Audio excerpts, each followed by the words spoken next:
Graça e paz a todos os alunos do nosso seminário teológico à distância. Hoje nós estamos para mais uma aula. Louvamos a Deus pela oportunidade que Ele nos tem dado. Então, antes de começar a aula, eu gostaria de dizer para você que nós temos a página no Facebook, Comunidade Bíblica Online. Lá você vai ter doutrina, você vai ter escola bíblica, você vai ter pregação evangelística, você vai ter mensagem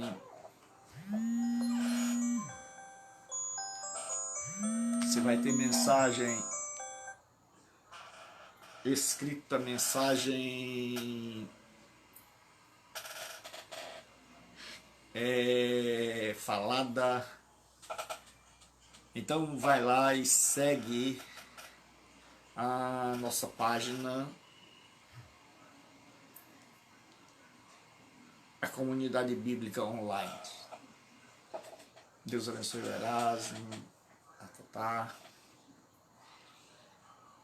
Então hoje nós vamos falar sobre um dos temas mais importantes no estudo das Escrituras, que é a sua inspiração. Então, graça e paz, boa noite, abram suas Bíblias comigo.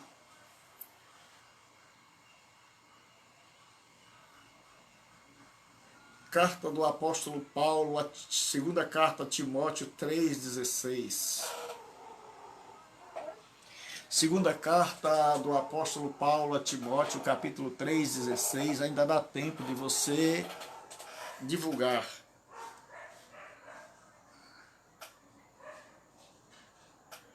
Ainda dá tempo de você mandar um zap, aquele zap para um amigo, para uma amiga,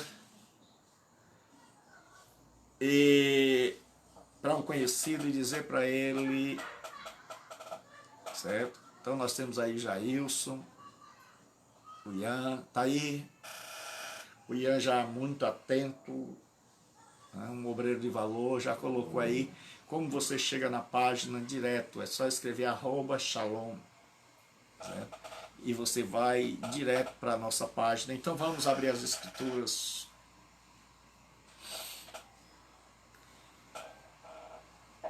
Segunda Timóteo 3,16 diz assim a palavra de Deus. E hoje vocês podem pegar o material e vai ser na página 15, onde vai estar lá sobre a questão da inspiração.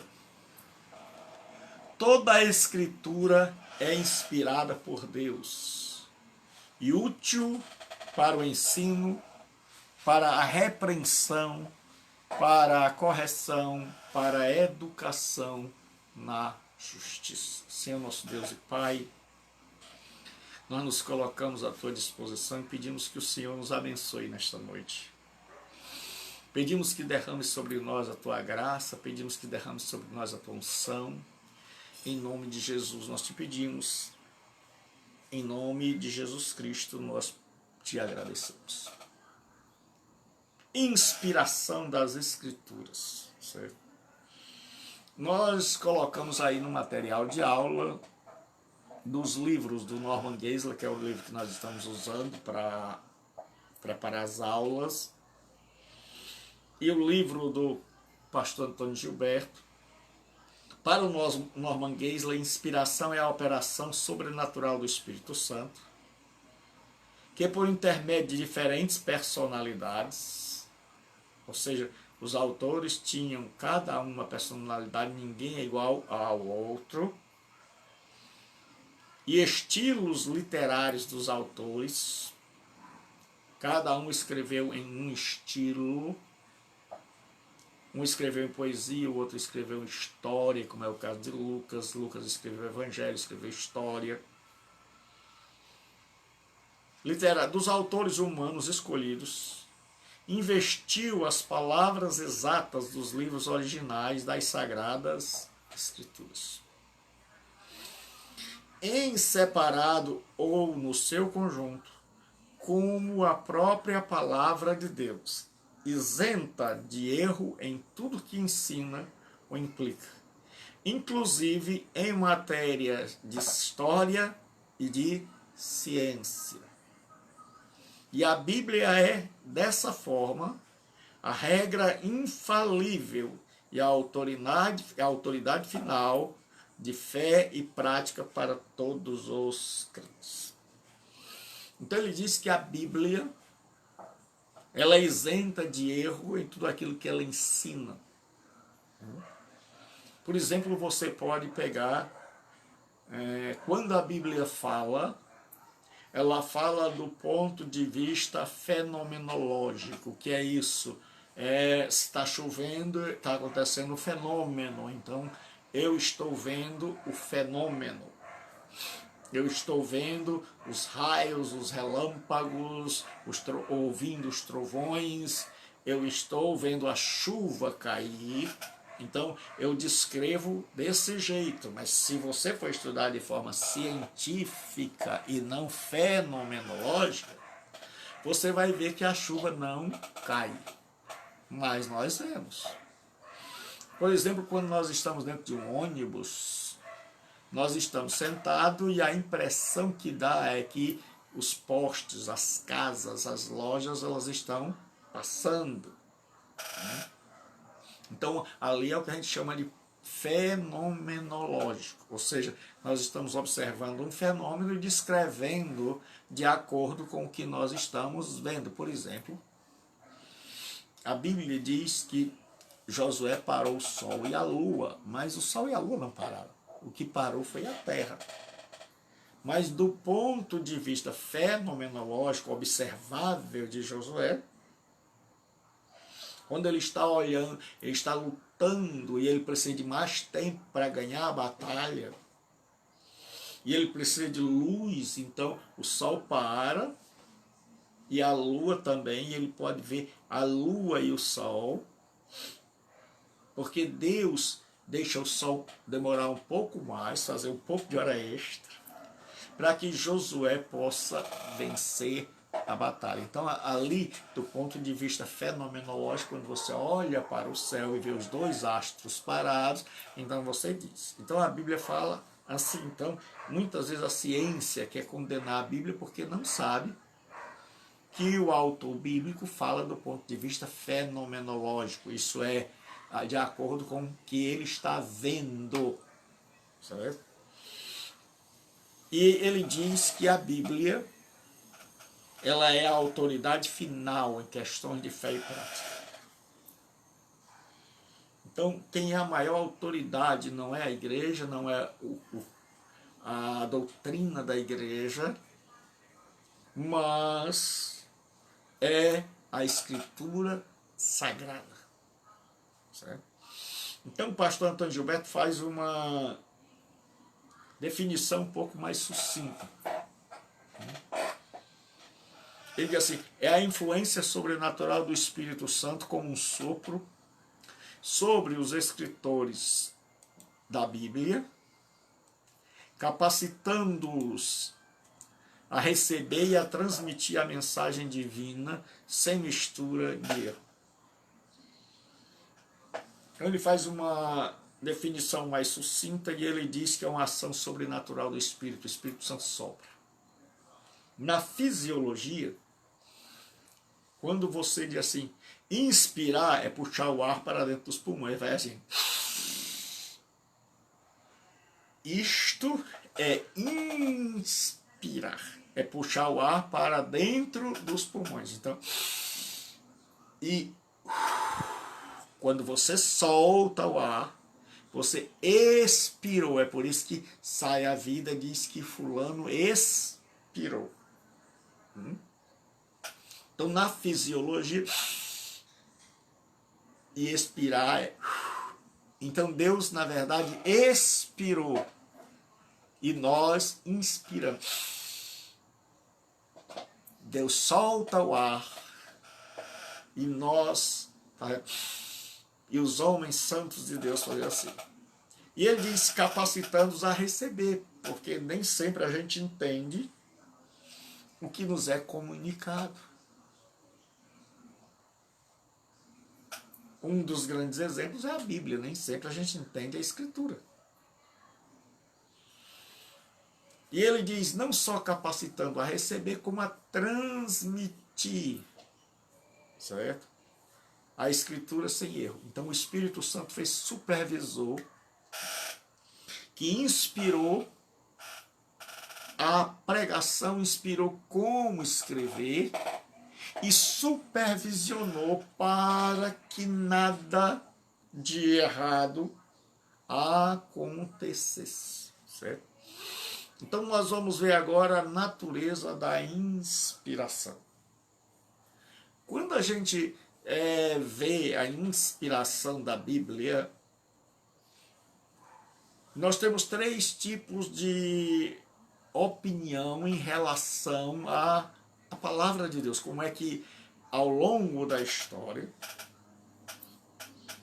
E aí hoje você vai entender muita coisa. Deus abençoe ao Erasmo, ao pastor Oliveira. Graça e paz. Então, ao longo da história, nós temos o que se chama de ortodoxia.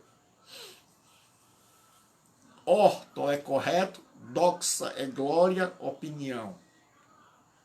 Então, ortodoxia é o que se julga opinião correta. Ortodoxia é a doutrina considerada correta. Então, a ortodoxia prevaleceu até a Renascença. E o que ensina a ortodoxia? Os teólogos ortodoxos, eles disseram: a Bíblia é a palavra de Deus. Então, até o século XVIII, ninguém dentro do cristianismo contestava esta afirmação de que a Bíblia é a palavra de Deus. Então, todos acreditavam, pregavam e ensinavam que a Escritura, a Bíblia, é a palavra de Deus. O que acontece? Surgiu na Reforma um movimento chamado de Renascença. Também surgiu o humanismo, o iluminismo, o racionalismo. E estes movimentos levaram os homens a questionarem tudo. Iluminismo é porque eles acreditavam que a igreja da época tinha trazido trevas para o mundo e impedido a ciência de avançar e impedido o conhecimento. E o que acontece? Quando eles se libertam do jugo do poder da igreja, eles passam, graça e paz, Leila, Deus te abençoe, Deus te proteja. Então agora os teólogos daquela época, tanto católicos como protestantes, passaram a ter uma interpretação diferente da Escritura, da inspiração da Escritura. Paz. Eles diziam que surgiu um movimento chamado Alta Crítica, que olhava para a Bíblia, porque eles começaram a questionar tudo e começaram pela igreja. E fizeram uma confusão entre a igreja romana e a Bíblia. E como a Bíblia era o livro autoritativo, então esses teólogos começaram a dizer que a Bíblia não era a palavra de Deus, mas que ela continha a palavra de Deus. Ou seja, para esses teólogos liberais, a Bíblia não era. Muito da Bíblia era mito. E aí você vai começar, agora eu já sei por que fulano pensa assim, por que a igreja beltrana pensa assim, porque eles foram influenciados por essa teologia que surge na época do racionalismo, onde tudo tem que passar pela razão. Então eles começam a escrever livros negando o nascimento virginal. Então eles começam a dizer, você vai pegar livros que as pessoas dizem que o Mar Vermelho, na verdade não era o Mar Vermelho, e que ali secava e dava para passar a pé. Então eles começam a negar tudo que é sobrenatural. Por quê? Porque eles estão vivendo na época do racionalismo, onde a razão é a maior autoridade. E aí a Bíblia começa a ser contestada. Então eles vão picotando a Bíblia. Eles vão dizendo isso aqui não é verdade, isso aqui é um mito, isso aqui é uma lenda. E no meio desse monte de escritos tem a palavra de Deus. Então eles diziam que o trabalho deles era, olha o que diz um teólogo liberal, porque a teologia liberal quase desgraça, quase acaba, se não fossem os teólogos ortodoxos que se colocaram contra, ela teria trazido o paganismo, ou melhor dizendo, o ceticismo e a incredulidade para dentro do povo de Deus. Olha o que eles dizem: a raiz de todos os males na teologia é você confundir a palavra de Deus com a Escritura. É um teólogo liberal chamado Johann Salomon Sandler. Ele dizia o seguinte: na Bíblia tem partes que são a palavra de Deus e outras partes que não são a palavra de Deus. E ele dizia que a tarefa era você separar o que é palavra de Deus e o que não é. E até hoje eles estão tentando separar o que é palavra de Deus e o que não é. E muita gente foi afetada por isso. E muita gente, por desconhecer, comprou livros, porque nós temos pastores que se recusam a estudar, mas querem estudar só. Meu gerrão aí, o Sullivan. E aí, meu irmão, é igual você ir na farmácia. Se você for na farmácia, você vai olhar e vai ficar vendo um monte de medicamentos. Mas se você for tomar tudo que tem ali, você vai morrer. Medicamento que foi feito para te dar vida pode matar. É tanto que no grego a palavra veneno e medicamento é a mesma. O que vai mudar é a dose. Né? Então, assim é quando você vai numa livraria. O desejo do cristão, principalmente daqueles que se importam em estudar a Bíblia, que está fazendo teologia, é comprar tudo que é livro. Mas antes de comprar um livro, você tem que saber qual é o pensamento, de onde vem a teologia desse autor. Porque muita gente esfriou na fé, e aí o povo diz assim, fulano foi fazer teologia e esfriou, porque quem eram os professores dele? Teólogos que seguiam, estudiosos que seguiam a teologia liberal. E aí, alguns professores de seminário, por não saberem, certo? Ou por acharem que ali era o máximo, eles aderiram. E muita gente, coitada, inocente, passou a descrer nos milagres da Bíblia. Mas o que acontece? Passou, certo?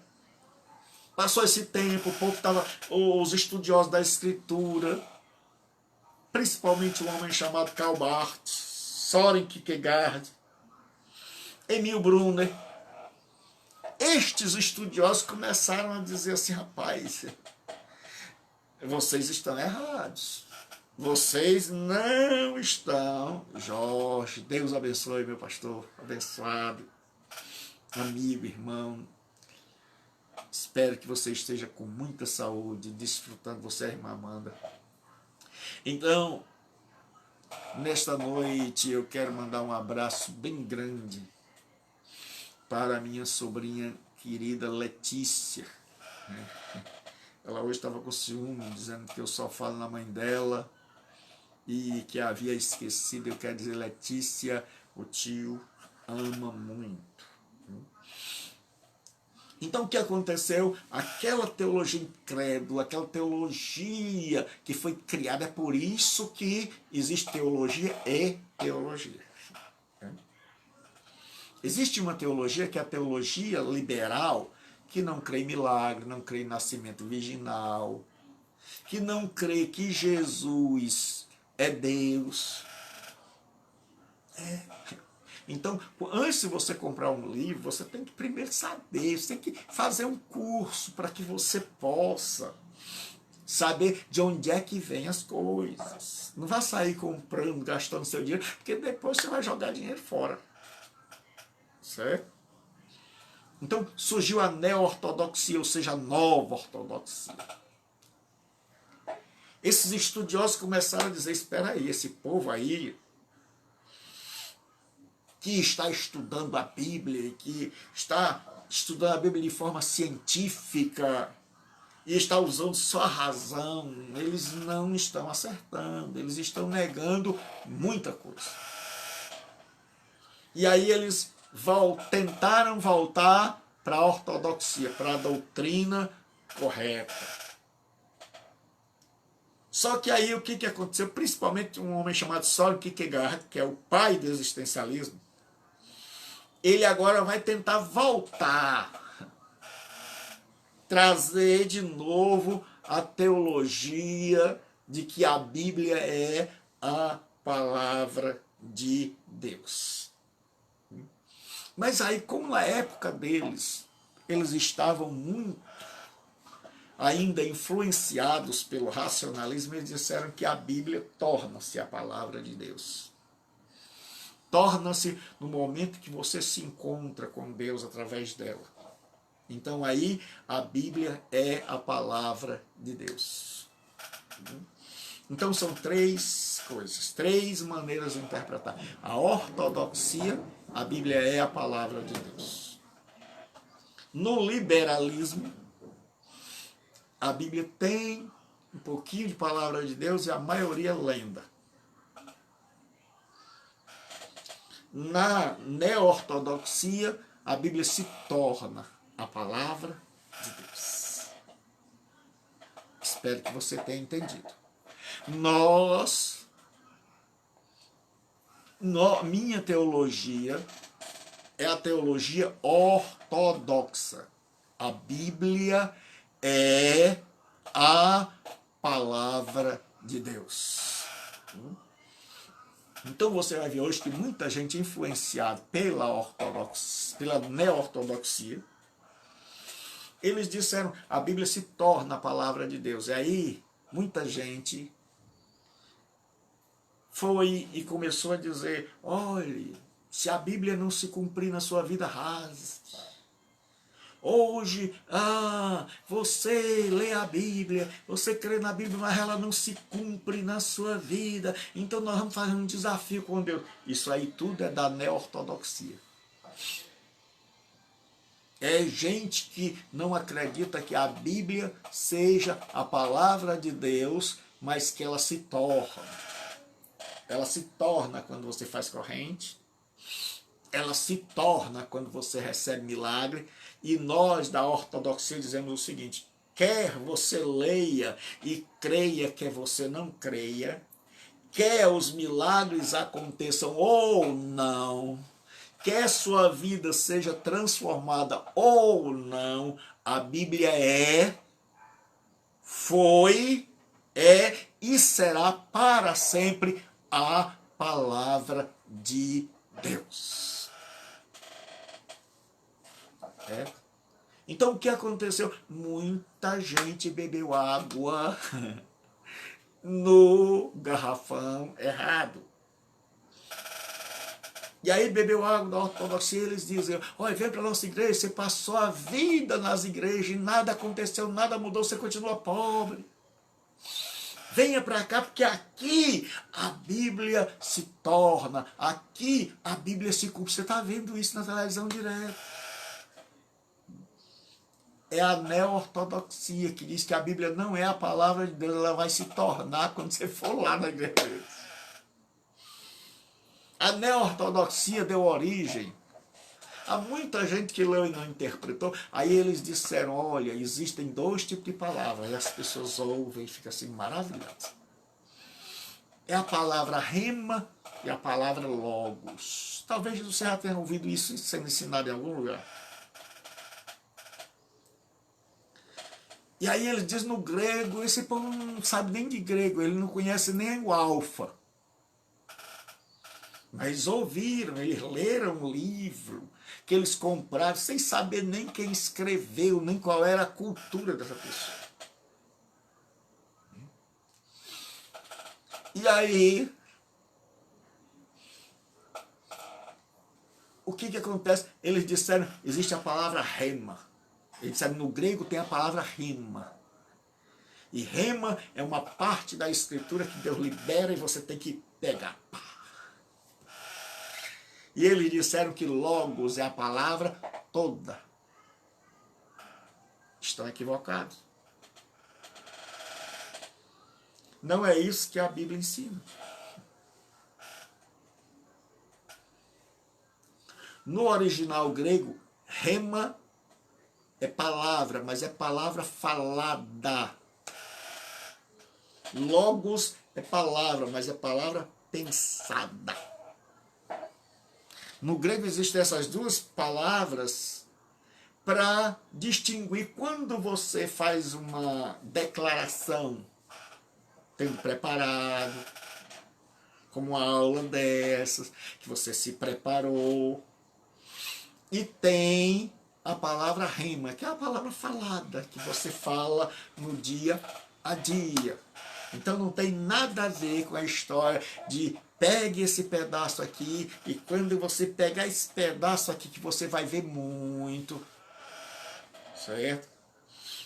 Os chamados neopentecostais ou neopentecostalismo usam muito isso, de tal de rema e tal de logos. Eu quero dizer que no grego, e eu sou professor de grego há muitos anos, e dos 5 tipos de grego, eu já estudei 3, o grego clássico, que é o mais profundo que tem, o grego koiné, que é o grego da Bíblia, e o demótico, que é o grego moderno.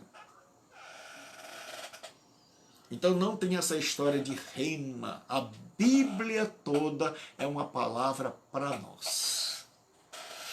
A Bíblia toda é uma palavra para mim e para você. Não tem esse negócio de pegue um pedaço aqui e agarre que saia a tua rema. Não, a Bíblia toda é a palavra de Deus. Então não se deixe enganar.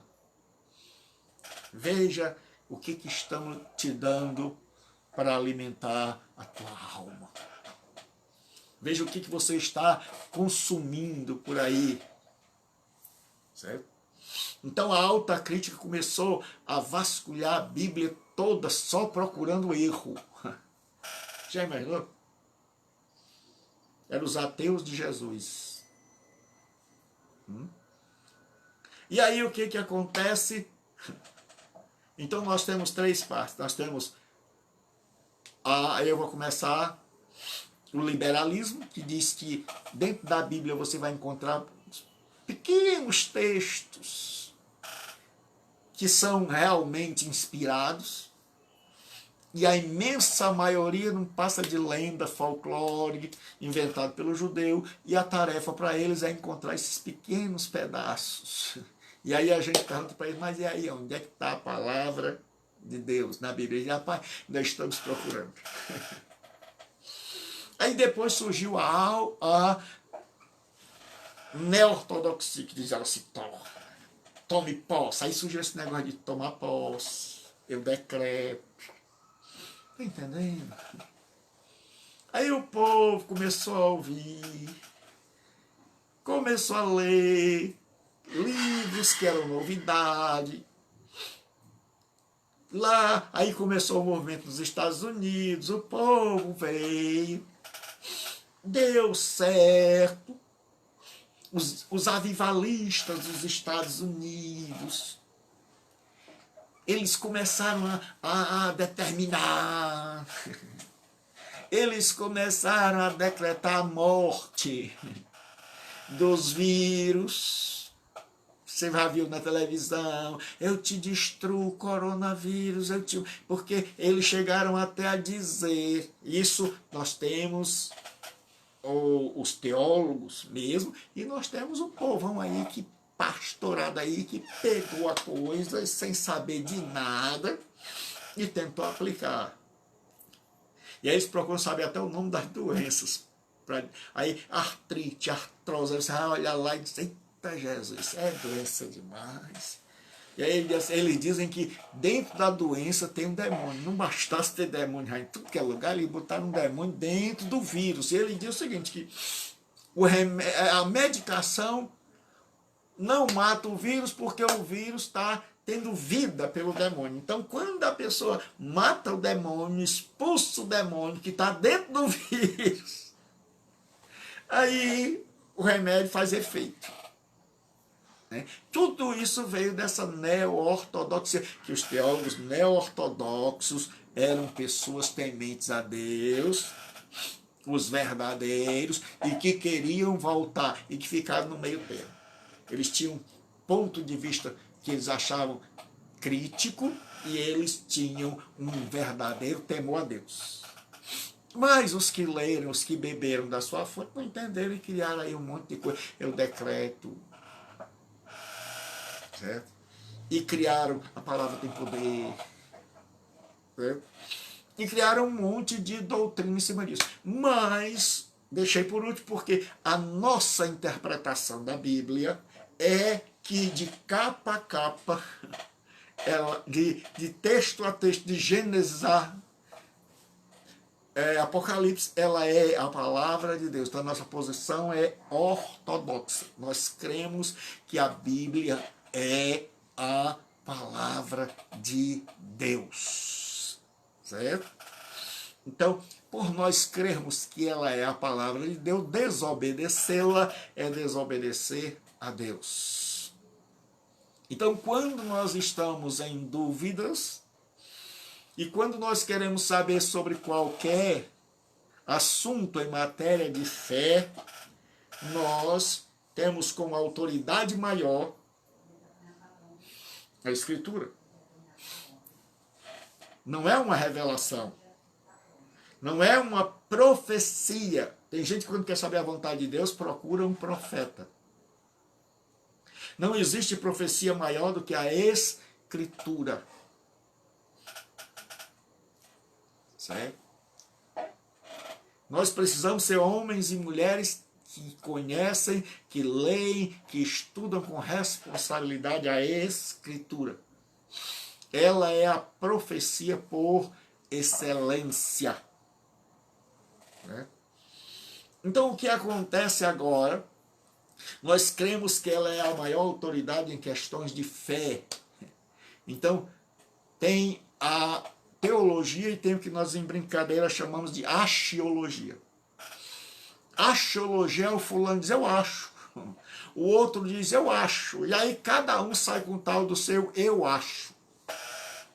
O que eu acho, o que você acha, não tem autoridade. O que tem autoridade é o que está escrito. Então a Bíblia é a maior autoridade em questões de fé.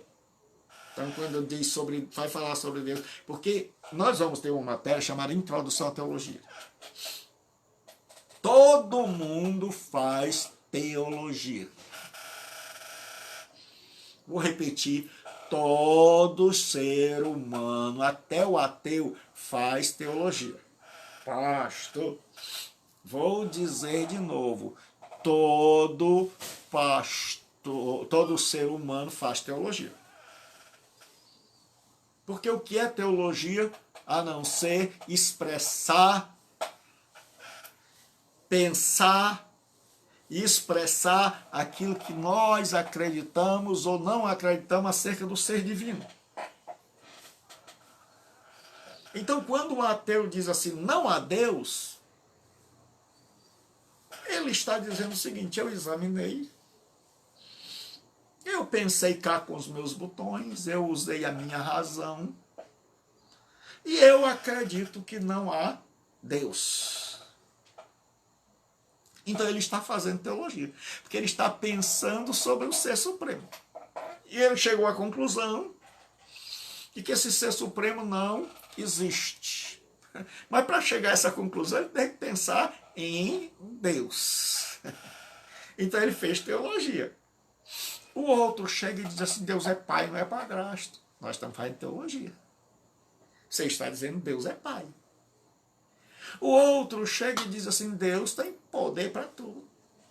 Você está fazendo teologia sem nem saber ler.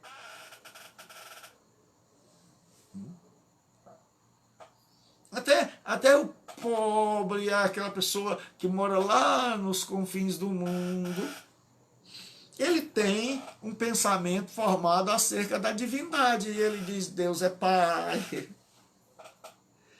E ele diz, Deus vai mandar chuva. E ele diz, olha, Deus querendo. Então, ele tem toda uma teologia. Você também tem uma teologia. Cada um tem uma teologia, ou seja, cada um de nós tem pensamentos acerca de Deus. O que a gente acha, como Deus é, como Deus não é. A gente acha que ele faz isso, que ele não faz isso. Então, isso é fazer teologia. Só que a teologia que nós estamos fazendo aqui é bem mais aprofundada. Porque ela é fruto de muita pesquisa, de quase 6.000 anos, em que os homens de Deus estão estudando e buscando no Espírito Santo uma teologia correta que possa nos ensinar acerca de Deus. Porque você já imaginou? Se a gente ficar só na axiologia, um diz assim, eu acho que não há Deus. O outro diz, eu acho que há. O outro diz assim, eu acho que ele é todo poderoso. O outro dissesse, eu acho que ele é bravo. O outro dissesse, eu acho que ele é severo. O outro dissesse, eu acho que ele é amor. O outro dissesse, mas ele é justiça. O outro dissesse, mas ele é santo. A gente ia acabar ficando doido. O que Deus é? Né? Ele é justo, ele é santo, ele é amor, ele é o quê? Aí quando a gente estuda teologia, a gente descobre que Deus é amor, ele é justo, amoroso, santo, onipotente, onisciente, onipresente. Mas a gente estuda como é que todos esses atributos se relacionam. Certo? Como é que se relaciona o amor com a justiça de Deus? Porque sendo Deus justo, não pode perdoar a mim e a você. Porque nós somos injustos. Se Deus passar a mão na nossa cabeça, então ele está sendo injusto, está indo contra a sua natureza. E é por isso que Deus vai ter que mandar o Filho assumir o meu lugar e o seu, para que ele não seja injusto, para satisfazer a sua justiça. E aí ele pode agora amorosamente, graciosamente nos dar o perdão. Por quê? Porque Jesus morreu na cruz e pagou o nosso pecado, porque Deus é justo. Deus não faz aquele negócio de fazer vista grossa, de dizer assim, rapaz, é meu filho, então cala a boca. É meu menino, o ruim é o do outro. O meu não, o do outro manda pra cadeia, o do outro é bandido. Mas o meu não. O meu dá um jeitinho aí. Com Deus não. Deus, quando mandou Jesus para cumprir sua justiça, porque ele é justo e amoroso. E aí Paulo diz que ele é justo e justificador daquele que tem fé em Jesus Cristo. Porque Deus, em seu amor, queria nos salvar. Mas em sua justiça, sabia que se fizesse isso, sem ninguém pagar os nossos pecados, estaria agindo de forma injusta. E aí ele manda Jesus para pagar os nossos pecados, e em Jesus pagando e nós crendo, Deus é justo. Agora ele pode perdoar. Então, a gente quando estuda com... Aí a nossa teologia ela vai crescendo. E o que é teologia, pastor? É esse conhecimento, essa comunhão com Deus que ela vai crescendo. A gente vai... Deus é onipotente, Ele pode todas as coisas. Aí a gente descobre que a natureza de Deus, que Ele não pode tudo. Rapaz, quase que eu morro agora. Eu pensei que Deus podia tudo. Por exemplo, a Bíblia diz que Deus não pode morrer. Deus não pode mentir.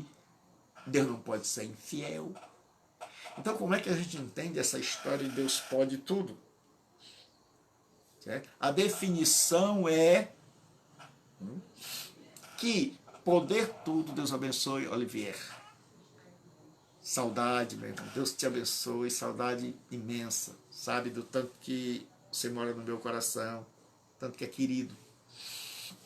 Então quando a gente vai estudar sobre a onipotência, a gente tem que ter uma definição. E a onipotência é que Deus pode todas as coisas que estejam em harmonia com o seu santo caráter. Certo? Ou seja, ele pode tudo, mas não faz tudo por causa do seu caráter. Deus não pode morrer porque ele é eterno. Se ele pudesse morrer, ele já não seria mais eterno. Deus não pode mentir, porque é verdadeiro. Deus não pode ser infiel, por quê? Porque Paulo diz que ele, a natureza dele, é uma natureza fiel. Deus não pode diminuir, ter menos poder, nem ter mais poder, porque a Bíblia diz que ele é perfeito. Ele é um Deus no ponto. Nem pode crescer mais, nem pode diminuir. Eu e você que somos criaturas, é que a gente pode baixar, ou a gente pode crescer, mas o Criador não. Então, quando a gente vai estudar, a gente vai começar, eu vou dar de vez em quando levar você lá para frente, para que você pegue gosto e dizer a você, não desanime, continue, porque você vai aprender e eu garanto que a sua fé nunca mais vai ser a mesma. Agora você já sabe de onde é que vem essa história aí, eu decreto. De onde é que vem esse povo que tem medo de demônio, que vê demônio até em vírus. Desta história de que a Bíblia tem que se cumprir na sua vida, senão rasga. E que Deus está em dívida com o ser humano. Então o neopentecostalismo bebeu dessa água e está aí. Então o que acontece? Agora quais são os textos? Já que nós somos ortodoxos, correto? Doxa, doutrina. Então nós que acreditamos que a Bíblia é a palavra de Deus, então ortodoxia é a doutrina correta. Aí você responde aí, ortodoxia é a doutrina correta. Então nós somos ortodoxos. Nós cremos na doutrina que vem desde o tempo dos apóstolos, de que a Bíblia é a palavra de Deus. Então você vai ver que a doutrina vem e ela vai mudando, e aí a gente traz ela para cá. Então quando você estuda teologia, você vai descobrir que a doutrina veio lá dos apóstolos, ela começa a fazer assim, e tem uma que vem reto. E aí você vai ver qual é a que o seu líder bebeu. Se ele bebeu de uma teologia desviada, ou se ele bebeu daquela que continua desde os apóstolos até nós. Certo? Então, o que acontece?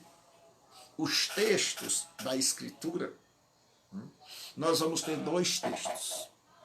O primeiro texto da Escritura é o que o autor, que nós lemos, que Paulo diz assim, toda a Escritura é divinamente inspirada. toda escritura é divinamente inspirada e útil para ensinar, para corrigir, para redarguir, para que o homem de Deus seja perfeito e perfeito para toda boa obra. O Novo Testamento ele foi escrito originalmente na língua grega. É por isso que de vez em quando a gente diz assim, no grego. Por quê? Porque a Bíblia foi escrita em hebraico e em grego, como nós já vimos. E de lá tudo foi traduzido. Então, quando a gente quer entender com mais profundidade o texto que chegou até nós, a gente estuda as línguas originais. O hebraico e o grego. Para que a gente possa saber. Por exemplo, eu vou lhes dar uma dica, uma amostra grátis, certo? Para atiçar sua curiosidade. Existe um texto que Jesus diz assim, tudo que ligares na terra será ligado no céu. E tudo que desligares na terra será desligado no céu. Quando a gente lê esse texto assim, a gente imagina o seguinte, o que eu ligar aqui, Deus liga lá. É a conclusão óbvia. Tudo que ligares na terra será ligado no céu. Tudo que desligares na terra será desligado no céu. Então o homem faz aqui e Deus confirma lá.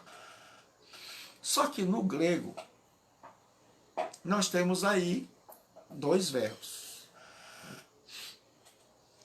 E o verbo principal, porque isso é o que a gente chama de locução verbal, são dois verbos.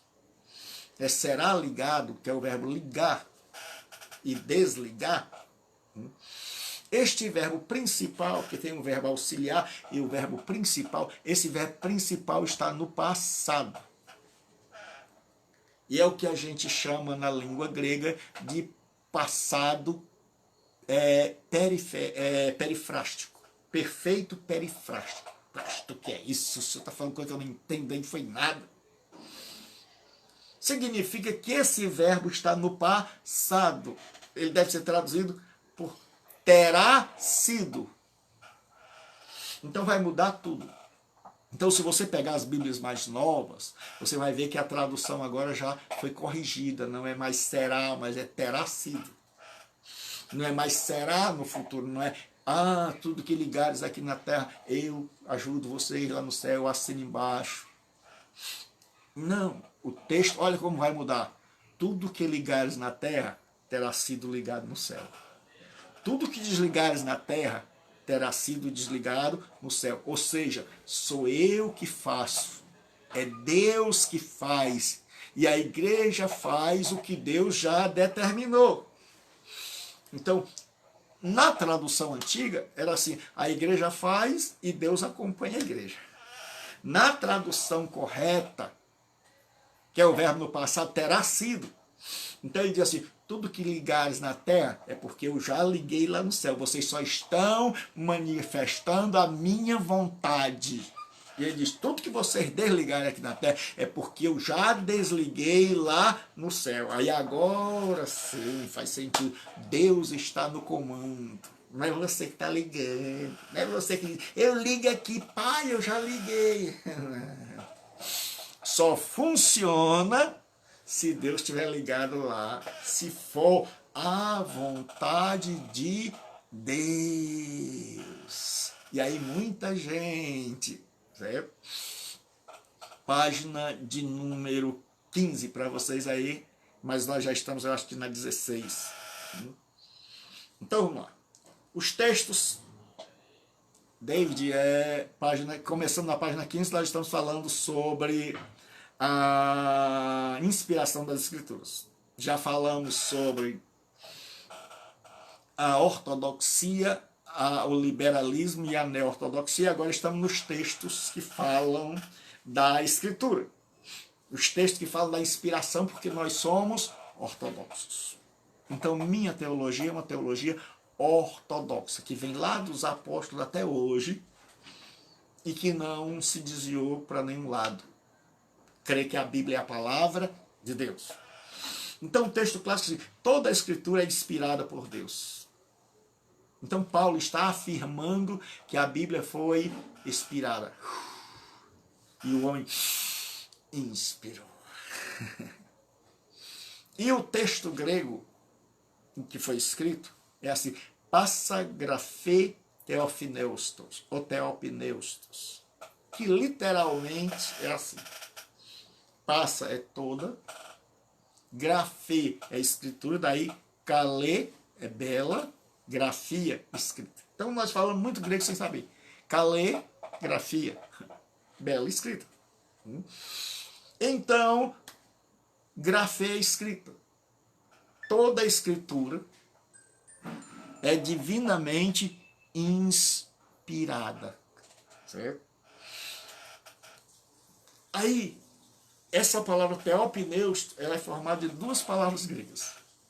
Theos, ou theos, que é Deus, e pneu, que é de onde vem a nossa palavra pneu, que é ar, sopro. Por isso que a gente diz, quando a pessoa não tem nada na cabeça, que ela está pneu, certo? Porque pneu é o verbo grego para sopro, hálito. Então, toda a escritura soprada por Deus. Toda a escritura é inspirada. Então, toda a Bíblia é inspirada por Deus. Era a teologia do apóstolo Paulo e é também a nossa. Então, agora, o segundo texto da inspiração é o texto que você vai encontrar em 1 de Pedro. E eu sou bonzinho, ainda boto aí no teu trabalho, no teu material, o texto. Né? Todos os meus alunos, eu dou a eles o texto, porque tem aluno que se a gente for esperar que ele ache, termina a noite e ele não acha. Ele não tem familiaridade com as escrituras. Se você disser assim, procure aí no Novo Testamento o livro de Bacabal, ele vai atrás. Ele vai atrás mesmo. E ele ainda chega para você dizendo assim, rapaz, eu não achei. Certo? E aí em 2 de Pedro 1,21 diz assim, porque nunca jamais qualquer profecia foi dada por vontade humana.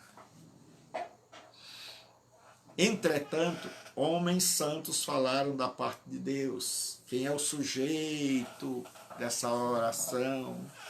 Homens. Homens santos falaram da parte de Deus. Aí o texto diz assim, movidos pelo Espírito Santo. Na língua grega e no português existe a análise sintática, que é você analisar as estruturas que compõem uma oração.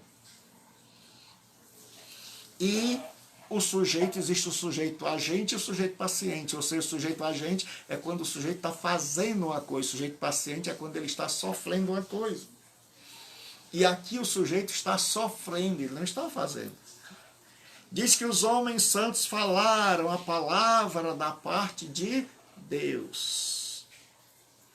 Mas diz, quem foi que realmente os moveu, quem é que os estava movendo, quem é que antes deles falarem e na hora que eles falaram estava atuando na vida dele, quem é o agente da passiva, porque aqueles estão na passiva, significa que eles falaram porque alguém os inspirou. Aí está aqui o agente da passiva. O agente da passiva geralmente vem pelo fulano, pelo beltrano, pelo cicrano. Né? Aí diz assim, movidos, que é o particípio grego feromenoi. Então, esse movidos pelo Espírito Santo. Então muita gente diz, Bíblia é papel tudo se escreve. Calma aí, amigo. Os homens falaram. Falaram. Mas falaram movidos. Tinha alguém que estava movendo, tinha alguém na vida deles. E quem é este alguém, professor? O Espírito Santo. Então é um particípio grego, esse movido é feromenoi, que é o verbo fero, levar, mover. Então o Espírito Santo estava conduzindo, e nos dias de Paulo e de Pedro, era quando você içava uma vela num barco e você deixava o vento levar. Então os homens abriram seu coração e o Espírito soprou e os conduziu a escrever esta palavra que hoje alimenta a nossa alma. Esta palavra que alimenta a nossa alma. E antes de prosseguir, eu queria responder uma pergunta que um aluno fez no nosso grupo. Eu queria dizer o seguinte, lembrar vocês que eu vou responder hoje, depois não. No grupo do curso à distância, assim como no grupo do CETAD, não é permitido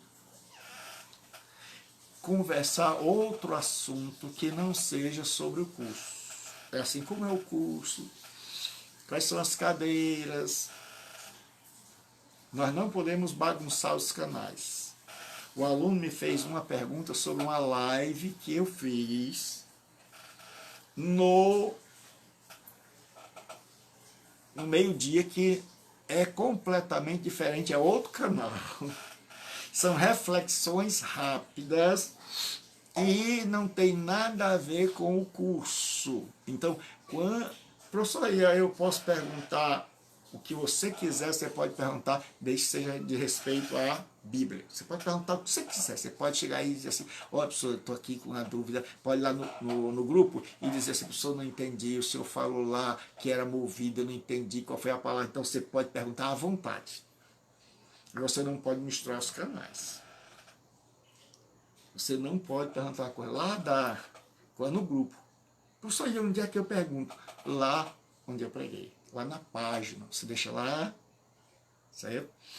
Então, você tem uma dúvida, que eu fiz uma reflexão, você ficou com uma dúvida, ou você queria mais esclarecimento, então você faz lá na página, porque senão nós vamos ter um monte de informação aqui e o aluno vai acabar, a gente vai dizer assim, mesmo tem aula, mas tem tanta reflexão que o aluno vai perder a aula porque ele não vai ver. Deu para entender? Então eu vou explicar. O aluno perguntou sobre a questão da alegoria. Que é alegoria? Você pegar um texto e fazer alegoria. Eu não estou lembrado ainda quem foi o aluno, né? Mas ele perguntou sobre a questão de você pegar um texto e alegorizar, e até que ponto a gente pode fazer isso. Então eu vou responder hoje, né? Mas depois eu não respondo mais não, certo? Você responde lá na página. Aqui é só sobre a matéria. Aqui você pode perguntar tudo. Professor, de onde veio a capa da Bíblia?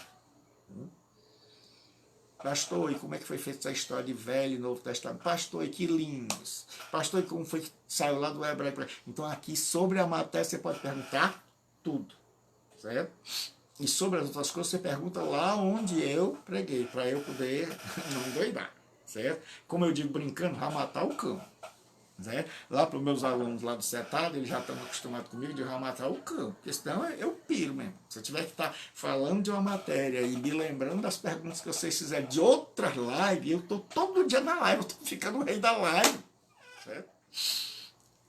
Hoje minha sobrinha, que eu amo muito, né? Ela estava assim, eu disse, minha filha, eu sou o rei da live. Porque eu resolvi, pela graça de Deus, usar esse meio para ensinar. Então o que acontece?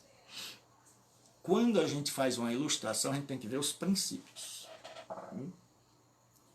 Então, a Igreja Católica, mais precisamente começou lá em Alexandria, surgiu uma interpretação da Bíblia que era toda alegórica.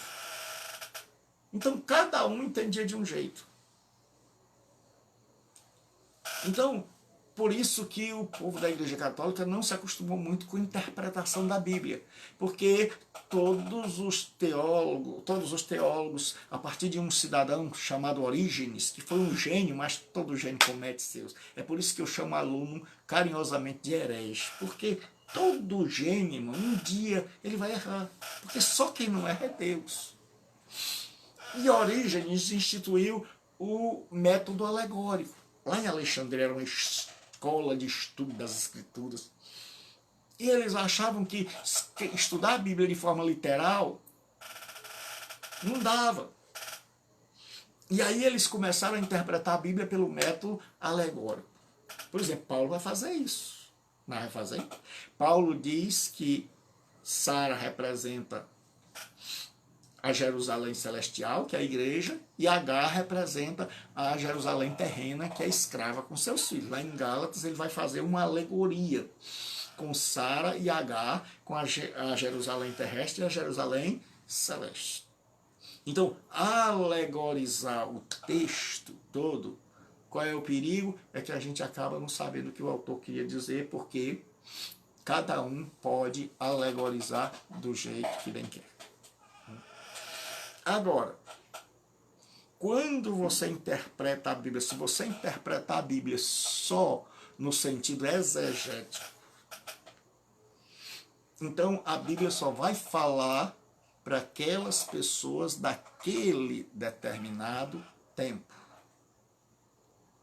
daquela determinada época, a quem ela... Porque é isso que essa exegese faz. É que a gente descubra para quem a Bíblia foi, o livro foi escrito, por que o livro foi escrito, quando foi escrito, quem o escreveu. Então aí nós estamos estudando uma coisa histórica. Mas existe uma coisa chamada de aplicação. É quando você estuda, sabendo o que aconteceu na história, como Deus falou na história, para quem, como, quando, quem escreveu, por que escreveu. Então o que acontece? Aí você vai aplicar os princípios. Certo? Então, quando você não foge aos princípios, você pode alegorizar. Por exemplo, quando eu falei sobre Lázaro, e eu falei de que ele sai do túmulo, ele ressuscita, e ele está enfaixado com faixa nos olhos, ele está enfaixado com faixa nas pernas, então ele não pode andar. Então Jesus diz, desligai-o e deixai-o ir. Aí tem um princípio. Qual é o princípio? É de que o texto está falando de ressurreição.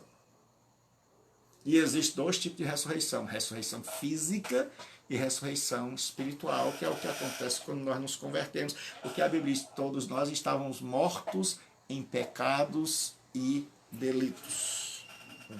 Então depois o irmão me agradece, mas me agradece no privado, lá no Rabo, está lá no grupo. Me agradeça pela explicação depois no privado, pelo amor de Deus. Aí o que acontece? Quando você pega o texto e você descobre os princípios de ressurreição, aí você pode agora aplicar.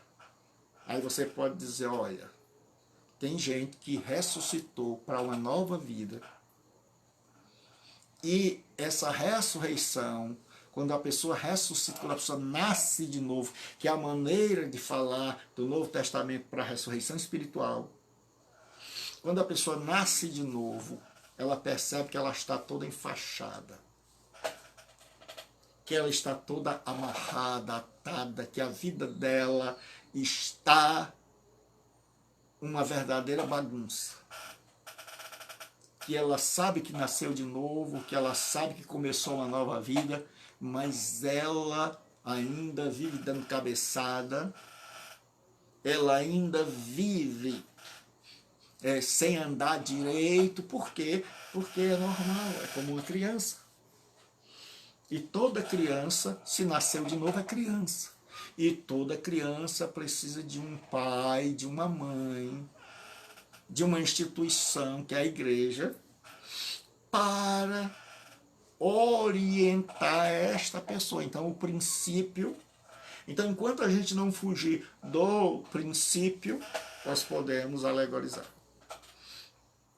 E, então, agora o que nós não podemos é aplicar fugindo do princípio do texto.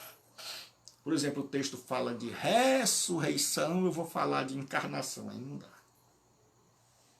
Então espero que vocês tenham entendido. E também eu faço questão, todos os que acompanham, sabem que quando eu vou começar a reflexão, eu digo sempre que eu não precisava mais dizer, mas eu digo sempre, pessoal, isso aqui é uma leitura devocional, não é uma leitura exegética. Nós vamos ler o texto porque existem dois momentos na vida do crente. Existe um momento onde você lê o texto para alimentar sua alma, para tirar lições, para que Deus fale com você. Porque nós temos um monte de gente hoje que lê a Bíblia para Deus falar com fulano, que lê a Bíblia e diz assim, isso aqui é para o padre, isso aqui é para testemunha de Jeová, isso aqui é para fulano, isso aqui é para Beltrano, certo? E o que acontece?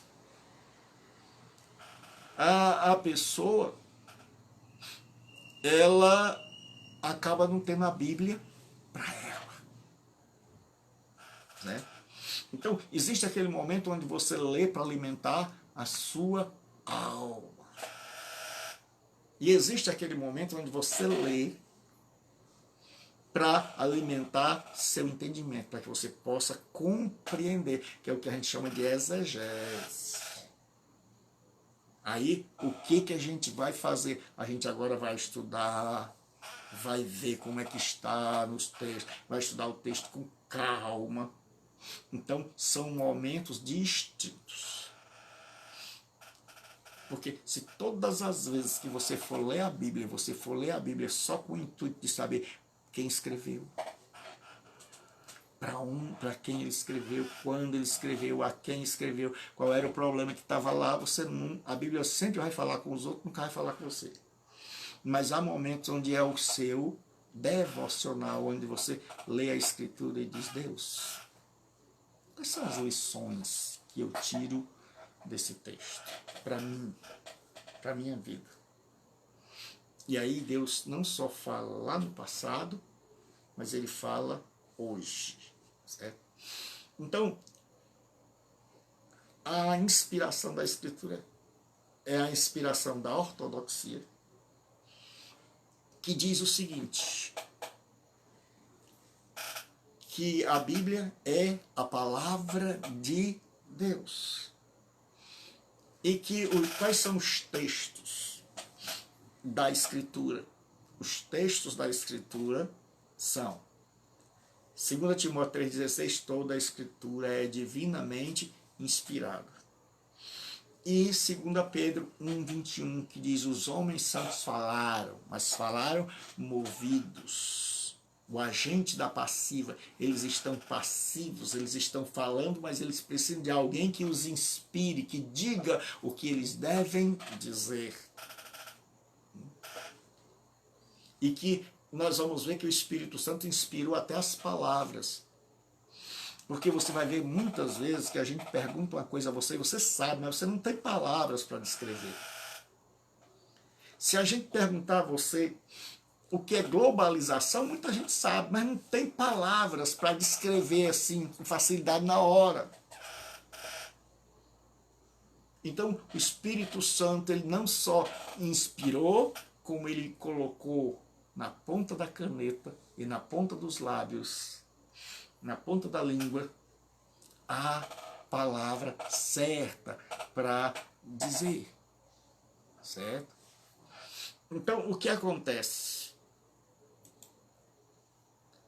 Os profetas foram inspirados a escrever, mas depois eles começaram a estudar os seus próprios escritos, em busca de entender, porque muita coisa que Deus estava dizendo para eles, eles não entendiam. Olha o que diz Pedro, no capítulo 1, versículo de número 1 Pedro 1, o 10 até o 12, para a gente terminar a nossa aula por hoje. Diz assim, Pedro está falando e ele diz, tem aí no seu material, da qual salvação inquiriram e trataram diligentemente os profetas, que profetizaram da graça que vos foi dada. Ele diz: esses profetas, da qual salvação inquiriram, e trataram diligentemente os profetas que profetizaram da graça que vos foi dada. O que eles fizeram? Qual era a inquirição deles? Indagando. Indagar é perguntar. Que tempo ou ocasião de tempo o Espírito de Cristo, você vai ver aqui a divindade, porque o mesmo Espírito do Pai é o Espírito do Filho, certo? O Espírito de Cristo que estava neles quem? Nos profetas, indicava anteriormente, testificando os sofrimentos que a Cristo haviam de vir e a glória que lhes havia de seguir. Então eles estão perguntando, primeiro, que ocasião? Quando é que isso vai acontecer? Deus revelou a eles. Deus revelou a eles o quê? Que antes o Filho sofreria e depois o Filho seria glorificado. Então tinha dois momentos. E aí eles começaram, primeiro eles falaram, pregaram, mas depois, espera aí, vamos tentar entender. E aí eles começaram a indagar, mas quando será isso? Quando acontecerá isso? Quando acontecerá que o Messias vem? Quando será o tempo? Será agora? Será que Deus está falando que o Messias vem agora, que nós devemos esperar ir para agora, para os nossos dias dos profetas? E ele vai sofrer como? Quem vai fazê-lo sofrer? E ele vai depois ter um momento de glória. Que história é essa de sofrimento e de glória? Então, eles tinham a revelação, mas não tinham o que a gente vai entender depois chamado iluminação, que era a compreensão plena. Então eles sabiam o seguinte: tem um tempo, mas nós não sabemos quando. E nós sabemos duas coisas a respeito do Messias: que ele vai sofrer e que depois ele vai entrar, vai ser glorificado. Isso nós sabemos. Aí assim, aos profetas, foi revelado que não para si mesmo. Então, Deus, vendo o anseio, as perguntas, o dilema, Deus chega para eles e diz: isso não vai acontecer nos dias de vocês. Isso não é para os dias de vocês. Não vai acontecer agora, é para o futuro. Então, aos quais foi revelado que não para si mesmo. Ou seja, eles não iam ver o Messias chegando, eles iam morrer na fé. Porque a salvação é pela fé. Os do Velho Testamento morreram crendo que o Messias viria. Morreram na fé. E nós cremos que o Messias já veio. E vamos morrer crendo nisso, que o Messias já veio. Então sempre é pela fé. Abraão não viu Jesus vir, mas morreu crendo que ele vinha. Os profetas não viram, mas morreram crendo que ele vinha. E nós estamos agora crendo que ele veio e que aquele que morreu na cruz é o prometido por Deus a esses profetas. Aí diz assim, que não para si mesmo, mas para nós, certo? Para os dias de Paulo, que foram os dias em que Jesus Cristo veio, mas para nós, eles ministravam estas coisas que vos foram anunciadas por aqueles que, pelo Espírito Santo, enviado do céu, vos pregaram o Evangelho. Então ele está dizendo, olha, agora aquilo que os profetas disseram está se cumprindo em nossos dias. E vocês estão começando a entender o que os profetas não entenderam na plenitude. O que os profetas entenderam em parte. Eles sabiam que o Messias viria, que o Messias iria sofrer e depois iria entrar na glória, mas eles não sabiam que tinha morte, eles não sabiam que tinha ressurreição, eles não sabiam o tempo, Mas agora os apóstolos estão dizendo, olha pessoal, tudo que os profetas disseram, aí tem a paixão, Jesus tem uma semana onde ele vai passar essa semana de sofrimento, onde ele é crucificado, aí eles sabem que é o sofrimento do Messias, que é a palavra paixão, paixão é sofrimento. E aí vem a parte da sua glória na ressurreição. Então naquela época Deus não podia falar, porque os profetas ainda não tinham uma revelação plena. A revelação de Deus é assim, ela vai crescendo, crescendo, crescendo. Então Deus vai dando de passo em passo. Deus foi dando a revelação passo a passo. É por isso que a gente precisa conhecer a Bíblia toda. Porque se eu não ler Gênesis, eu não sei como tudo começou. Se eu não ler os livros históricos, eu não sei como essa história se desenvolveu. Se eu não ler os profetas, eu não sei quais são as promessas de Deus para o futuro. Se eu não ler os evangelhos, eu não sei como essas profecias se cumpriram.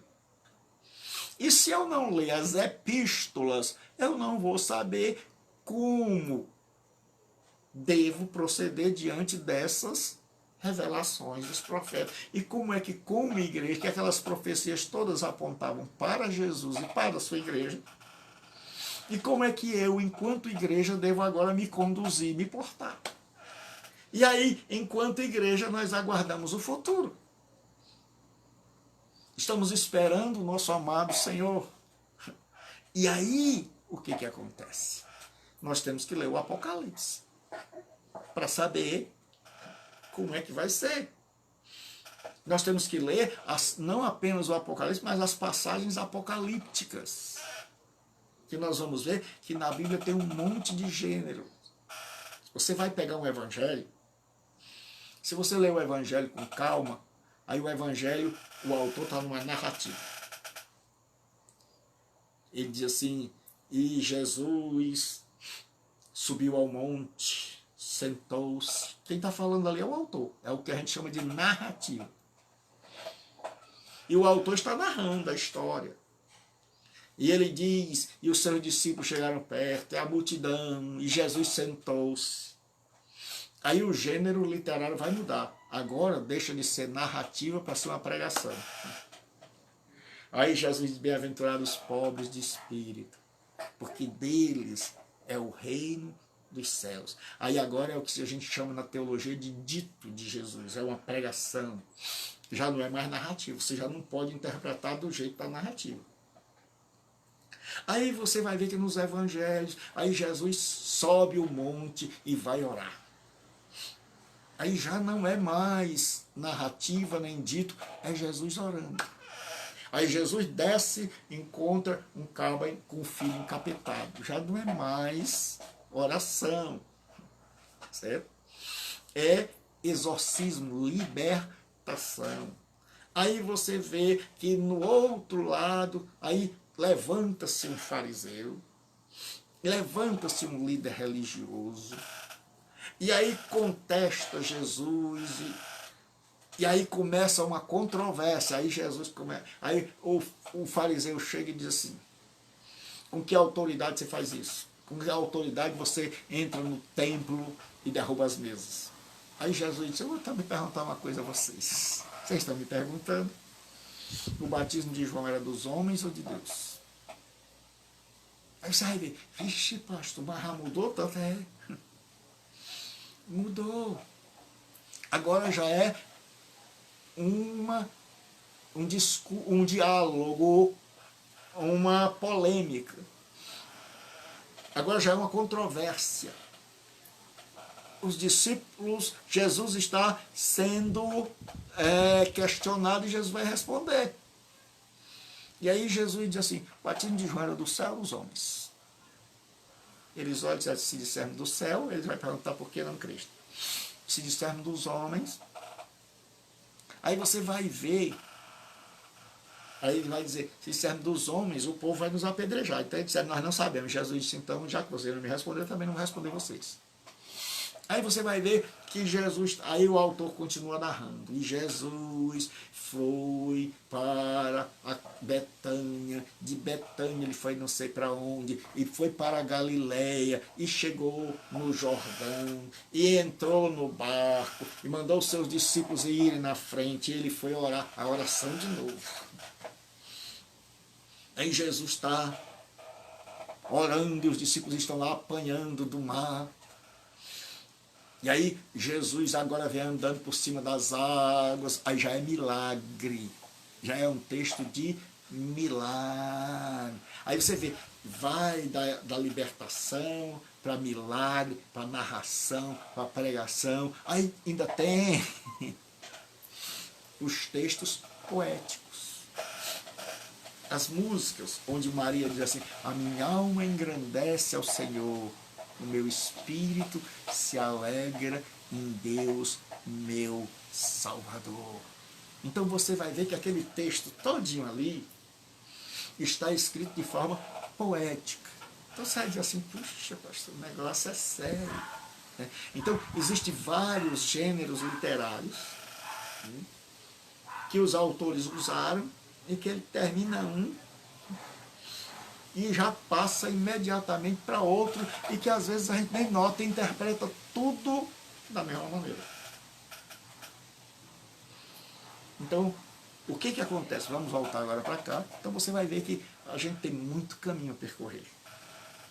A gente vai descobrir que a Bíblia tem vários gêneros literários, e cada gênero literário vai exigir uma interpretação de acordo com o gênero. Porque história, por que a gente gosta tanto do Antigo Testamento? Porque o Antigo Testamento conta história. E nós gostamos de história. Quando você vai dar aula para criança, você conta história. Você diz assim, Noé, aí todo mundo sabe. Deus chega para Noé e diz, Noé, olha, eu vou destruir o mundo, pega os animais. Então, qualquer tia, qualquer pessoa sabe as histórias de Jonas, certo? Mas, quando você pega um texto já poético, como nós temos lá no meio da Bíblia, um salmo, por exemplo, um salmo imprecatório, onde o salmista diz assim, Senhor, pega os filhos dos ímpios e dá com a cabeça deles nas paredes. A gente fica assim, espera aí, onde você pega um texto onde diz que Isaías tirou a roupa e saiu andando nu com as nádegas do lado de fora. Você espera aí. Como é que é isso? Onde Deus diz assim, vai lá, Oséias, e casa com uma mulher de prostituição.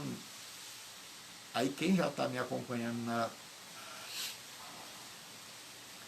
na explicação do livro de Oséias está por dentro. Hein? Mas agora você imagine alguém que não tem esse conhecimento. E a gente ainda diz que não precisa estudar. Né? Ainda tem um monte de gente. Você já imaginou? Se o povo não tem estudado para traduzir a Bíblia do hebraico para o nosso português, para traduzir o Novo Testamento do hebraico para o nosso português. Então, graças a Deus, aí ele diz assim, estas coisas que agora vos foram anunciadas. Então, como os apóstolos agora começam a discernir, a interpretar, e dizer, olha, a dor, porque a Bíblia ela se completa, ela se complementa. O profeta prediz e o apóstolo vê o cumprimento e interpreta. Deus é um Deus maravilhoso, onde cada um faz a sua parte. E onde cada um se contenta com a sua parte. Os profetas não dizem, rapaz, agora eu estou chateado. Agora eu magoei. Facinho, eu não jogo mais. Eu saí do jogo, Deus. Tem gente que é assim, diz, rapaz, agora eu não brinco mais. Estou com raiva, magoei, não me diz. Mas Deus disse, ó, se aquieta que não é porque eu tenho vocês.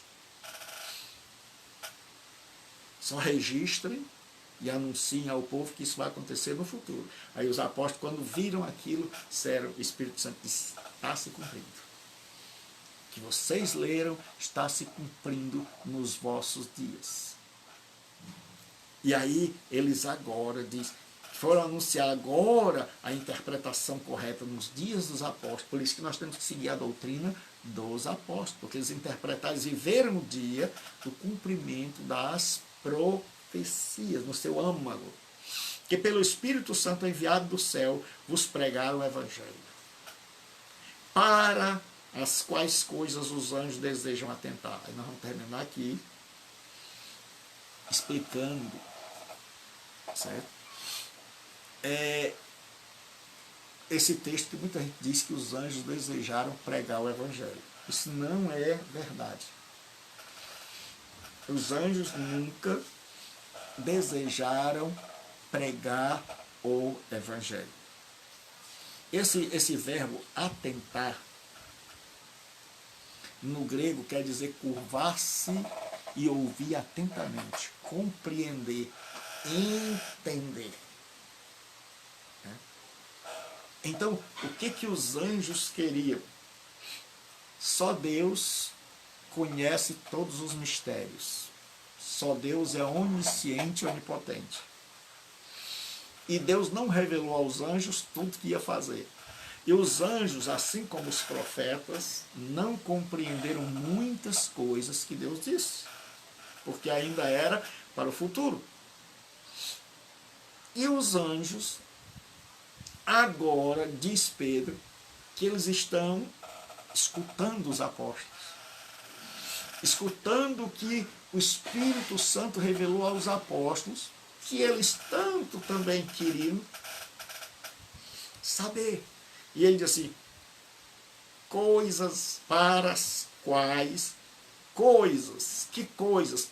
O sofrimento, a ressurreição. Isso os anjos não sabiam. Os anjos sabiam que havia o Messias. Tudo que os profetas revelavam, eles sabiam. Tudo que Deus revelava-se primeiro aos profetas. É por isso que a gente não deve adorar anjo. Porque Deus não se revelou aos anjos. Deus se revelou aos homens. E os anjos aprenderam com a igreja. É por isso que você vai ver em Efésios, que diz agora, pela igreja, a multiforme sabedoria de Deus se torna conhecida nas regiões celestiais. Certo? Porque tudo que Deus disse estava envolto no mistério. Então nem os profetas sabiam, nem os antigos sabiam, nem os anjos sabiam. Mas agora, na hora do cumprimento, Deus diz, chegou o tempo, e Deus ilumina o entendimento dos apóstolos, e eles começam a explicar, e até os anjos começam a dizer, porque enquanto o aluno não disser, ele não entendeu. Enquanto ele fica olhando para você assim, se ele entendeu, e ele fica balançando a cabeça, mas quando ele diz assim, quer dizer que ele entendeu. Então agora, esse verbo atentar quer dizer curvar-se e ouvir atentamente. Compreender, entender. Então os anjos não querem pregar, porque isso é uma tarefa nossa. Você já imaginou se um anjo fosse pregar? Ninguém iria deixar de se converter. Todo mundo ia se converter na marra, meu. Ou se converte ou morre. Mas Deus escolheu a nós para levarmos o Evangelho.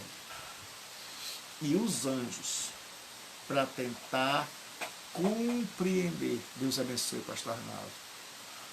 E os anjos agora começaram a compreender os mistérios profundos de Deus, revelados aos apóstolos, revelados à igreja. Então veja como a igreja é importante. Deus só tem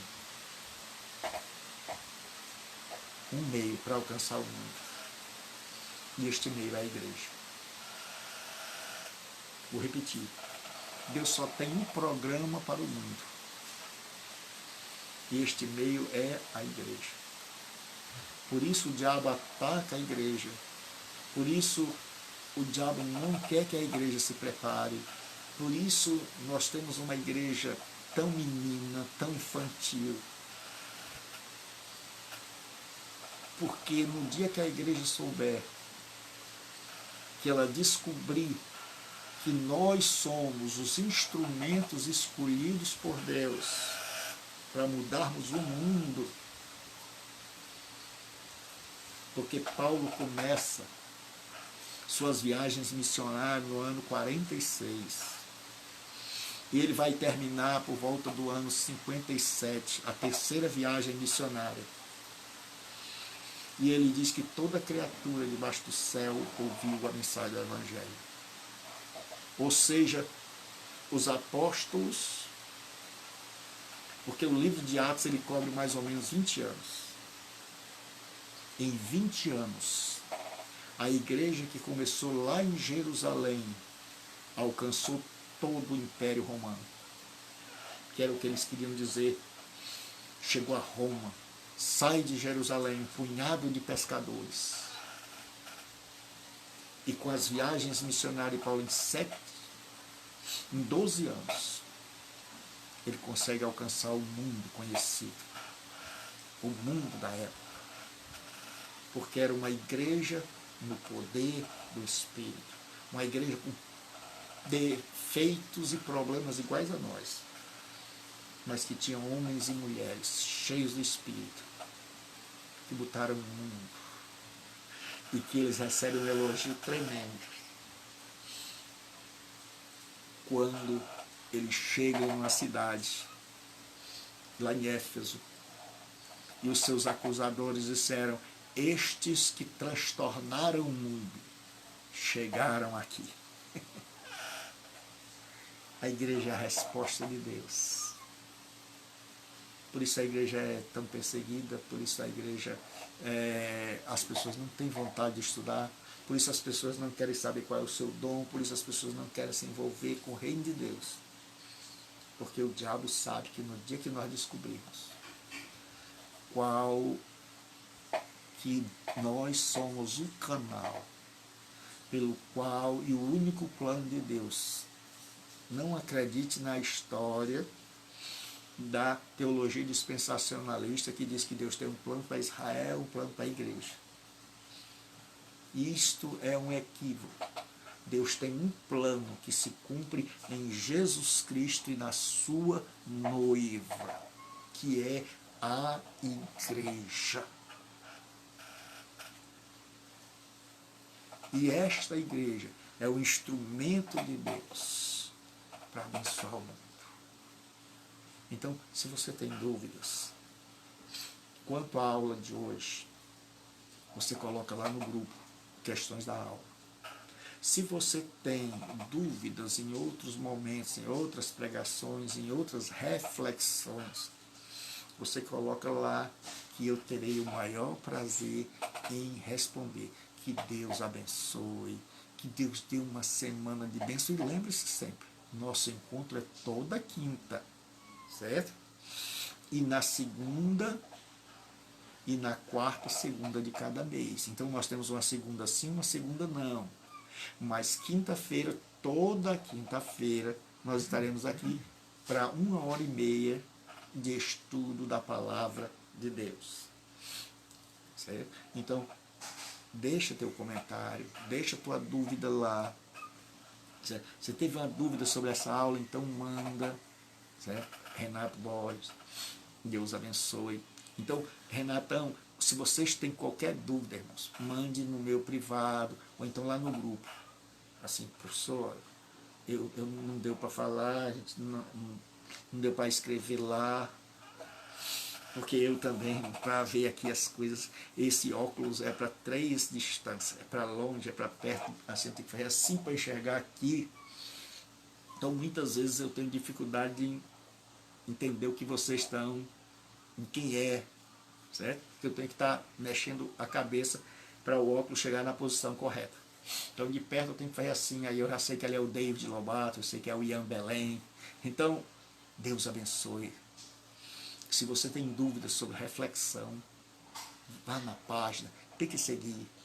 E aí, Pode colocar as dúvidas lá, que eu vou responder com o maior amor do mundo, porque toda pergunta é fácil, o difícil é a resposta. E você já viu que hoje eu deixei meu cabelo normal, né? Eu lavei, não precisei botar o... E tá grande, eu estou gostando aqui. E se você ouviu uma pregação lá e teve dúvida, vai lá no canal do YouTube, se inscreva e a gente vai abençoar. Agora, se você tem dúvida sobre essa aula, sobre esta matéria, você está estudando aí, você está lendo, você é um estudioso, você é um rapaz, uma moça estudiosa, é um bom menino. Então, se você está estudando aí e você tem dúvidas, chegou até agora ou você perdeu as aulas, eu quero dizer que as aulas estão todas lá no canal do YouTube. Então, pode colocar aí, agora me dê tempo, porque a correria está grande, mas está bom, está gostoso. Então, hoje à noite eu estarei orando por vocês. Que Deus os abençoe, que Deus seja com vocês e que a palavra do Senhor fale às vossas vidas, a mim e a você. E hoje à noite eu estarei clamando a Deus por cada um de vocês, por cada vida. Que Deus nos dê uma noite de paz. Até amanhã ao meio-dia, onde eu vou explicar. É uma leitura devocional, é uma reflexão, onde a gente vai descobrir os princípios e aplicar estes princípios para a nossa vida. Deus abençoe. Deus dê uma boa noite. César, grande César de Teiosoca, meu amigo, meu irmão. Um abraço para toda a família, certo? Um abraço para Francisco Reginaldo, um abraço para o Renatão, para sua esposa, para sua filhinha, que deve estar uma mocinha. Que Deus os abençoe em nome de Jesus. Até amanhã.